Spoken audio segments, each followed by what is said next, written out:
Hina Khan stage 3 पे है और मैं स्टेज 4 पर हूँ। थोड़ा कुत्ता टॉमी एंड मेरा कुत्ता मतलब उनका कैंसर, हमारा कैंसर तो टाइम पास है। मैं चाहूँगी कि मुंबई पुलिस जैसे ही राखी सावंत इंडिया में आती है उसे फ़ौरन अरेस्ट करें। शायद राखी सावंत की माँ को कैंसर था, आप सभी जानते हैं, और जब उनकी डेथ हुई तो आप सभी को पता चला होगा कि उनकी डेथ हुई थी और वहाँ पर इन्होंने बैठकर नॉनवेज खाया था। अंकिता लोखंडे ने उसने भी वही किया जो अभी राखी सावंत कर रही है, या हो सकता है ये सब बिग बॉस वाले हैं, जैसे अभी आपने देखा होगा अंकिता लोखंडे भी आ गई है। Hi guys, my name is Rozlyn Khan and you watching me on Bazooka. Hina Khan stage 3 पे है और मैं स्टेज 4 पर हूँ।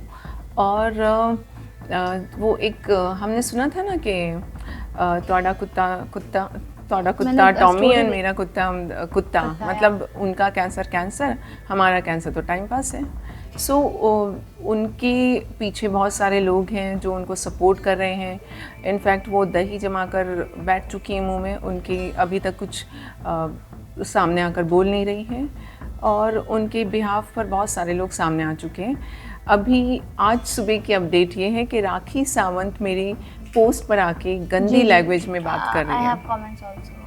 यस, सो ये एक नया अपडेट आया है। 2 दिन पहले का भी एक है, how stupid she will ask you to do everything, shame on her, you should not talk anything about Hina Khan, shame on. शायद राखी सावंत की माँ को कैंसर था, आप सभी जानते हैं, और जब उनकी डेथ हुई तो आप सभी को पता चला होगा कि उनकी डेथ हुई थी और वहाँ पर इन्होंने बैठकर नॉनवेज खाया था। ये न्यूज़ आ चुकी थी, और मुझे लगता है कि मैं राखी सावंत के बारे में बिल्कुल बात नहीं करना चाहूँगी कि वो इस लायक नहीं है। सुप्रीम कोर्ट का एक ऑर्डर है जो मैंने अपनी पोस्ट पर शेयर किया है। उस ऑर्डर के हिसाब से राखी सावंत को अपने आप को इंडिया आते ही सरेंडर करना है, और सरेंडर करने के बाद उसकी बेल हो या ना हो ये हाई कोर्ट पर डिपेंड करता है।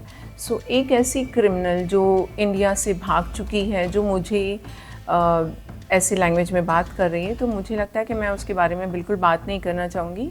मैं चाहूँगी कि मुंबई पुलिस जैसे ही राखी सावंत इंडिया में आती है उसे फ़ौरन अरेस्ट करें। इसके पहले आपसे कभी ऐसे राखी सावंत से बातचीत हुई थी? वो एक पुराना किस्सा है। मेरी बातचीत कभी नहीं हुई उससे।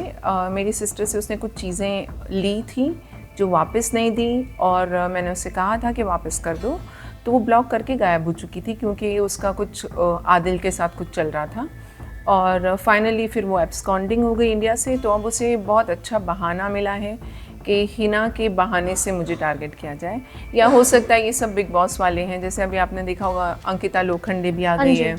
सो हो सकता है अभी 2-4 और बिग बॉस वाले आ जाएंगे जो मुझे टारगेट करेंगे। इन सबको ये लग रहा है कि मैं खुद बिग बॉस में जाना चाहती हूँ। तो अगर मैं आप सबके माध्यम से बोलना चाहूँगी कि मुझे बिग बॉस में जाने की कोई लालच नहीं है। अगर मुझे बिग बॉस का ऑफ़र आता भी है तो आप इस रिकॉर्ड पे रखिए, मैं कभी नहीं जाऊँगी बिग बॉस।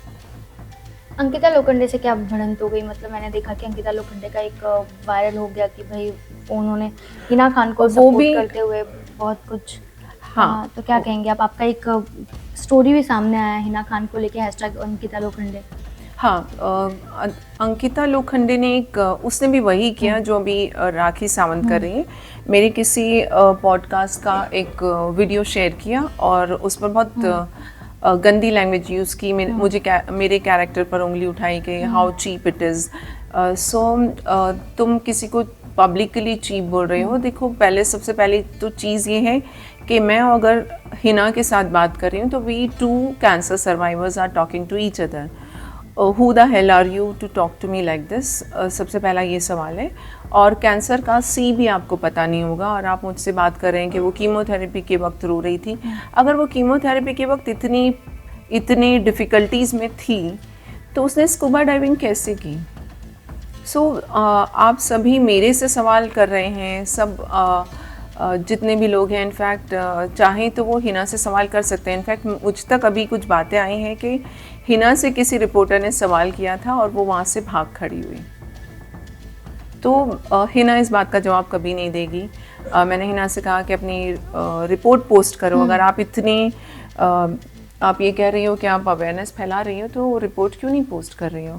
लोगों को पता चले कि आपको इतनी मेजर इशू थी, आपने इतने क्विकली अपने आप को ठीक किया, आपने ये ट्रीटमेंट लिया, और अगर कोई ऐसा नुस्खा उनके पास आ गया है जिसके ज़रिए वो बहुत जल्दी अपने आप को ठीक कर लिया उन्होंने, तो वो नुस्खा भी शेयर करो, सबको बताओ कि भाई मैंने इतनी क्विकली अपना इलाज कराया, इतनी जल्दी बैक टू नॉर्मल हो गई। तो लोगों के साथ शेयर करने में क्या दिक्कत है, बताओ सबको, अच्छी बात है, लोगों को इसका फ़ायदा होगा ना। आपने भी कहा था कि प्री शूट हुआ था सब कुछ। हाँ, ये मैंने नहीं कहा, ये हिना ने खुद के एक इंटरव्यू में कहा है कि जो कुछ मैंने पोस्ट किया है वो सिर्फ 5% है, मैंने इससे कई ज़्यादा शूट किया है, वक्त आने पर मैं सब कुछ पोस्ट करूँगी। एक इंसान जो स्टेज 3 कैंसर से गुजरा है वो इतना मेंटली स्ट्रॉन्ग है और इतना फिज़िकली स्ट्रॉन्ग है कि वो बैठकर इतना सारा शूट करेगा और स्टॉक करके रखेगा और प्लान करके शूट करेगा। ये कुछ अटपटा सा नहीं लग रहा है कि ये कैसे हो सकता है कि कैंसर भी है, हम शूट भी कर रहे हैं, हम पोस्ट भी कर रहे हैं। सो वहीं से डाउट शुरू होता है कि कौन सा कैंसर पेशेंट ऐसे शूट करता है। मुझे भी तो कैंसर आया था, मैंने तो ऐसा कुछ शूट नहीं किया। मेरे पास अगर मैं चाहती तो, मेरी जर्नी इतनी डिफ़िकल्ट थी, मैंने कुछ पिक्चर्स पोस्ट किए हैं, आप देख सकते हो। तो अगर उस वक्त मैंने ये सोच लिया होता कि इनफैक्ट सोच ही नहीं सकता है कोई उस लेवल पे जाके कि हम शूट करते हैं। अगर लोग इतना गिर के नीचे आके ये सोचते हैं कि चलो कैंसर है इसे शूट करते हैं, तो मेरी तो डॉक्यूमेंट्री बन जाती और डॉक्यूमेंट्री हिट भी हो जाती कि स्टेज 4 से इस कंडीशन से लड़ के वापस भी आ गई हूँ और आपके साथ बात कर रही हूँ। सो ऐसा नहीं है। सुपर मेजर इश्यूज़ होते हैं लोगों को कैंसर में, जो कॉमन लोग हैं उनकी बात कर रही हूँ, जो बहुत कुछ झेल कर वापस आते हैं, लेकिन लोग उनके बारे में बात भी नहीं करते, उनको सर्वाइवर्स नहीं बोलते, उनको शेरनी नहीं बोलते, उनको ब्रेव नहीं बोलते, क्योंकि ये आम लोगों के लिए कैंसर एक अलग चीज़ है।